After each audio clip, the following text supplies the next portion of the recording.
3 more days. That is all. Just kidding, I'm coming back, I'm back. Okay, I'm back. Now to finish this commentary. Anyways, yeah, 3 more days. 3 more days until Modern Warfare 3 comes out. It seems like when I think of Modern Warfare 3, it seems like still a thing really off in the distance, in the future, but it's only 3 days away now. So that's getting pretty close. Also, if this gameplay looks pretty familiar, it's because I messed up on a video earlier that I had posted last night. And so about 9 people saw it, and the gameplay volume was way too loud. So redoing this right now because I'm smart and didn't save it on my computer. Anyways, this commentary, what I want to talk about, as you may have guessed, is Modern Warfare 3. So there's been a bunch of videos that I've seen on it.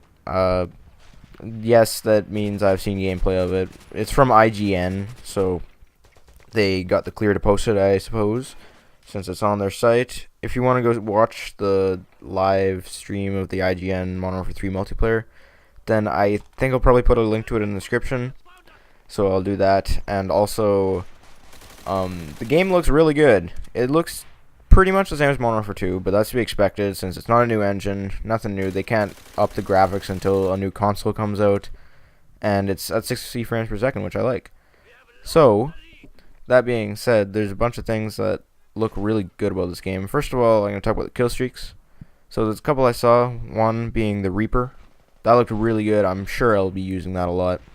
It's pretty much Predator missiles, but remember in the campaign where in Modern Warfare 2 where you would be up in the UAV drone or whatever, scouting out the position for where the Predator missile drops?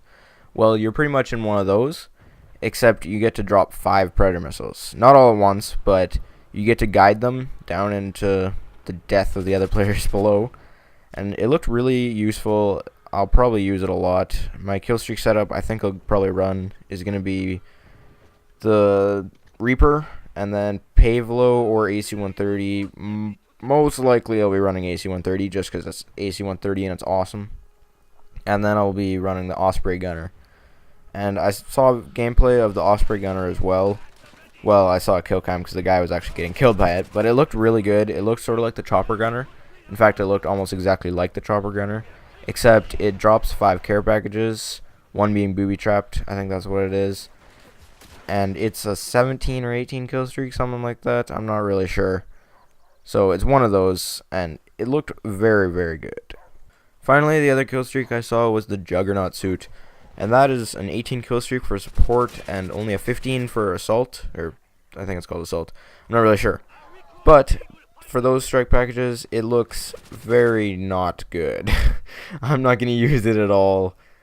It's not going to happen. Unless my team, like, I don't know, we're playing like domination, we're going to try and go on a win streak or something, and we need to cap like B or something, and I just happen to have an 18 point streak sitting in my pocket, then that may be the only time I might ever use the Juggernaut suit. But really it doesn't look very good.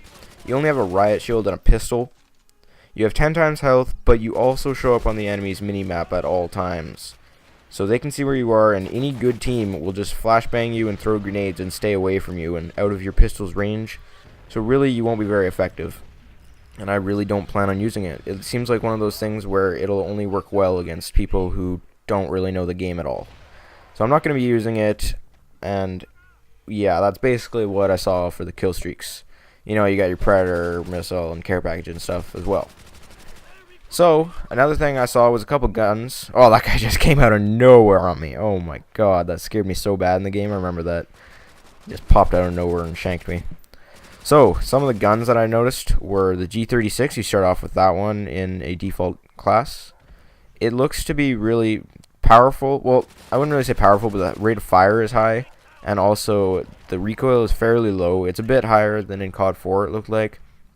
But the reload speed is also very fast, and the guy didn't even have sleight of hand on. So that seemed to be a really upside for the G36. The UMP was another gun that a lot of people were using, I saw, and it looks decent. I wouldn't say it's quite as overpowered as it looked in Modern Warfare 2. That was just overpowered crazily. But this really, it looks like they added a lot of recoil on it. So I might not use it quite as much as like say the PP90. That gun looks really good. I haven't played the game, but just based on what I've seen from the IGN multiplayer, that gun looks very powerful, and I'll probably put rapid fire on it because the iron sights are also very good. It looks like you can see just fine out of them, and I'll be really liking that gun. Oh, and I'm going to quickly speed through the gameplay here because it gets really slow, and I just die like 4 times in a row or something, so just speed it up for time's sake.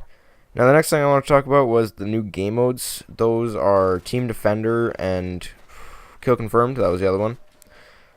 When I first heard about Kill Confirmed, I thought it wouldn't work out too well, especially for snipers, because they basically experimented with this in Crisis 2, and it didn't really look like it flowed very well. But in this game, it really does look pretty good. Like, the one thing that I think was good that they added to it was that the dog tags show up on the minimap, so you can actually see where they are rather than, like, say you car bomb someone across the map. You have no idea where that dog tag is, right? Or you get a random frag. You don't really know where that dog tag is. So that was a really good thing that they added to this, and it looks like it'll flow really well. And now the other game mode that I watched was Team Defender, and all I can say is if you're going to play Team Defender, don't worry about your KD because it looks like it'll go down a lot. If you don't know what Team Defender is, it's pretty much you kill a guy and the first death makes it so a flag pops up where he died, and then it's keep away for the rest of the game. So your team just tries to keep the flag, and anytime you have the flag, your team will get double score, I believe, or double points. I'm not really sure, but you'll get double the points, I think, if your team holds the flag. So really, you can get a lot of XP in this game mode, but don't be afraid to die because there was a lot of death happening in that game mode. I noticed probably the least amount of death. So like the best KD game mode that I saw so far would probably be just regular team deathmatch, and that's probably what I'll hop into right away.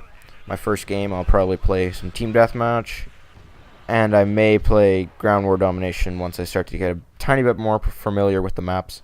But I'll be getting the game on Tuesday around like 6 o'clock or something, because my mom has to stand in the line for EB Games at a really busy mall.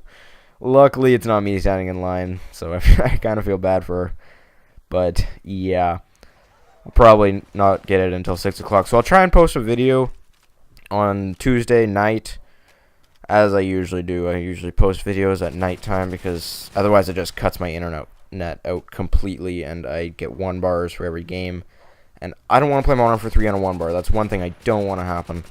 I've actually been playing World at War just for the past 20 minutes on 1 bar, and it's not fun at all. So 41-7 was the final score, 5 assists, and Modern Warfare 3, 3 days.